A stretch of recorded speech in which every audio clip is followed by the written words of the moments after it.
around 36 hours before Harvey Weinstein is set to discover how long he is going to prison for. The disgraced producer and convicted sex offenders defense team today say they want the judge to low-ball the sentence. Please accept this letter as our request that the court sentence Mr. Weinstein to a period of incarceration of 5 years, wrote attorneys Donna Rautano, Damon Cheronis and Arthur Adala to Judge James Burke late this evening as the determining March 11 hearing looms. Read the letter here. Full of citations about the currently Rikers Island incarcerated Oscar-winning producer's charitable works, naming dropping Nelson Mandela and Paul Newman, the fact he is a first-time offender, and more. The correspondence also comes just 3 days after the Manhattan District Attorney's Office essentially recommended to Empire State Supreme Court Judge Burke that he bury the 67-year-old Weinstein and his total lack of remorse.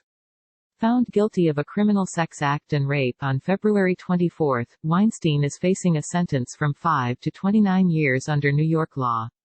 According to the trio of lawyers and the average life expectancy of a white male of Weinstein's age, getting the maximum that the DA clearly desires could kill the often hobbled producer.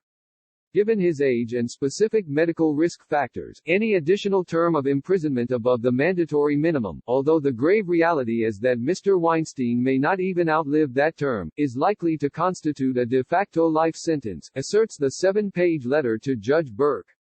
By way of background, Mr. Weinstein, like most people, is complicated and the trial did not fairly portray who he is as a person. The correspondence from the defense teams also notes in its plea for leniency.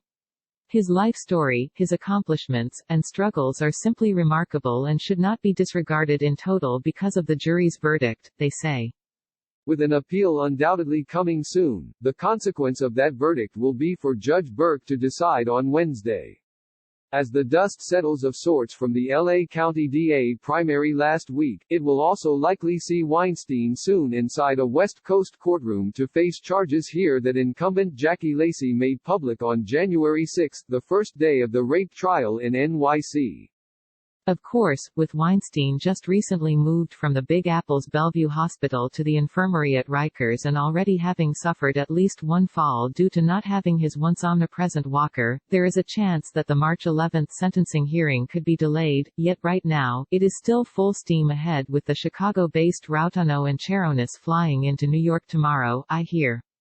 First arrested New York in late May 2018, Weinstein faced 2 counts of predatory sexual assault, 1 count of criminal sexual act in the first degree and 1 count each of first-degree rape and third-degree rape in New York. Subject to travel restrictions reinforced last August 7, he had been out on a $5 million bail after entering a not guilty plea on July 9, 2018. Weinstein entered a plea of not guilty again on August 26 last year when a new indictment was added. Accused by Ashley Judd in a now temporarily halted case, failing to get a sex trafficking class action tossed out, and the subject of a more recent lawsuit from a woman who says he abused her when she was 16 in 2002, Weinstein is also facing allegations from close to 100 other women who say he sexually assaulted or sexually harassed them.